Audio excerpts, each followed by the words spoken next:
નમસ્કાર વિદ્યાર્થી મિત્રો, સ્વાગત છે તમારું તમારી પોતાની યુટ્યુબ ચેનલ માય ક્લાસમાં. આજે આપણે ભણીશું ધોરણ 9 વિષય ગાલા વિકાસ ગણિત પોથીમાં પ્રકરણ 12માં ઉદાહરણ 4. જો વિદ્યાર્થી મિત્રો રકમ વાંચો. કોઈ એક વર્ગના 51 વિદ્યાર્થીઓના 100 ગુણની કસોટીમાં મેળવેલા ગુણ નીચેના કોષ્ટકમાં આપ્યા છે. તો જો ગુણ આપેલા છે ને વિદ્યાર્થીની સંખ્યા આપેલી છે. 0 થી 10 તો વિદ્યાર્થીની સંખ્યા 5, 10 થી 20 તો કે 10, 20 થી 30 તો 4, 30 થી 40 તો કે 6, 40 થી 50 તો 7, 50 થી 60 તો કે 3, 60 થી 70 તો કે 2, 70 થી 80 તો કે 2, 80 થી 90 તો કે 3 ને 90 થી 100 તો 9. તો ટોટલ વિદ્યાર્થી છે 51.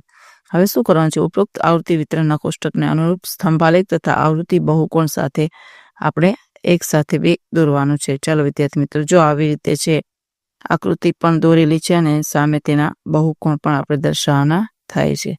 જોઈ શકો છો વિદ્યાર્થી મિત્રો. જો એક્સ અક્ષ અને વાય અક્ષ દોરી આવી રીતે તમે આલેખ દોરો એટલે તમને ચોકસાઈપૂર્વક જોવા મળશે કે સાથે બહુકોણ પણ જોવા મળે છે.